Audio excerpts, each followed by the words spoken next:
আজ 25শে বৈশাখ। সবাই জানি কবিগুরু রবীন্দ্রনাথ ঠাকুরের আজ শুভ জন্মদিন।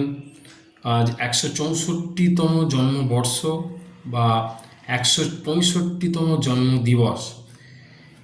ইনি হচ্ছেন একজন মহামানব।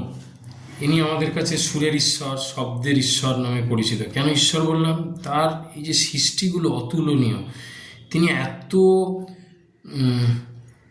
অসম্ভব সৃষ্টি করে গেছেন যে সৃষ্টি আমাদের আমাদের কাছে বিস্ময়ের কারণ হয়ে দাঁড়ায়।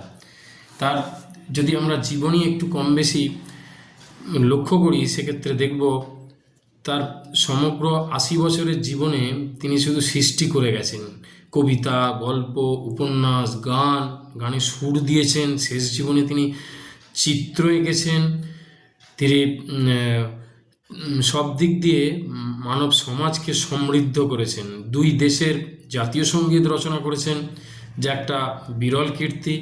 এমনকি বলা হয় ভারত বা বাংলাদেশের জাতীয় সঙ্গীত ব্যতীত শ্রীলঙ্কার জাতীয় সঙ্গীত রচনার ক্ষেত্রেও তার কিন্তু ভূমিকা রয়েছে। ভারতবর্ষের স্বাধীনতা আন্দোলনের ক্ষেত্রেও আমরা এই মানুষটির অবদানকে গুরুত্বপূর্ণ হিসেবে বিবেচনা করে থাকি।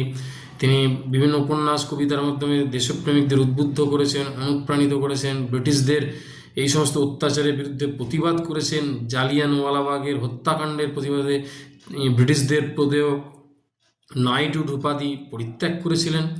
তিনি হচ্ছেন শতাব্দীর এক বিস্ময়। তিনি হচ্ছেন বিরলের বিরলতম বলা যেতে পারে কবি। তাই তিনি কবিগুরু, তিনি বিশ্বকবি, তিনি হচ্ছে সর্বপ্রথম নোবেল জয়ী। শুধু ভারতবর্ষের নয়, শুধু বাংলার নয়, সমগ্র এশিয়া মহাদেশের প্রথম নোবেল জয়ী হচ্ছেন রবীন্দ্রনাথ ঠাকুর। সেই রবীন্দ্রনাথ ঠাকুরের প্রতি শ্রদ্ধার্ঘ্য নিবেদন করতে আমি একটি আজকে কবিতা লিখেছি, সেটি পাঠ করে শোনাই। আশা করি সকলের ভালো লাগবে। সাহিত্য গগনের তুমি উজ্জ্বল রবি, তুমি কবিগুরু, তুমি বিশ্বকবি। তোমার হাত ধরেই পথ চলা, তোমার ভাষায় মনের কথা বলা। তুমি আছো সবখানে সবক্ষণে, উপস্থিতি কবিতা, গল্প, উপন্যাস, গানে। বহুমুখী প্রতিভার সমন্বয়, অমর কীর্তি, 1913 নোবেল জয়। সত্যকে সহজভাবে গ্রহণ করো, মনুষ্যত্বের শিক্ষায় সবচেয়ে বড়। সৎ হও, অল্পেতে খুশি হও, প্রকৃত বন্ধু হয়ে মানুষের কাছে হাত বাড়াও।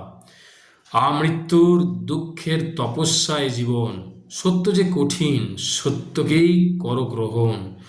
সবই তোমার শিক্ষা, সর্বোপরি তোমার প্রদেয় মানবতার দীক্ষা।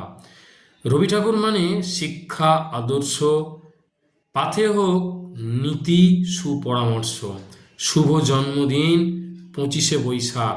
জীবনে মননে তোমাতেই আস্থা থাক। রবি ঠাকুরের প্রতি এই কবিতা নিবেদন করলাম, সকলের ভালো লাগবে।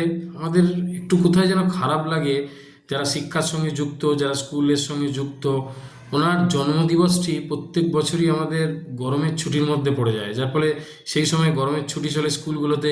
সেইভাবে স্কুলের ছাত্রছাত্রীরা রবি ঠাকুরের জন্মদিনটাকে যেভাবে পালন করা উচিত করতে পারি না আমরা, শিক্ষকরাও সেই সুযোগ থেকে বঞ্চিত হই। এই অনলাইনের মাধ্যমে, ফোনের মাধ্যমে যতটুকু সম্মান, যতটুকু শ্রদ্ধার্ঘ্য নিবেদন করা যায় সেই চেষ্টাই করি, সেই চেষ্টা করলাম। সকলে প্রথম থেকে শেষ পর্যন্ত অডিও ভিডিওটা দেখো, শুনো, আশা করি ভালো লাগবে। ধন্যবাদ।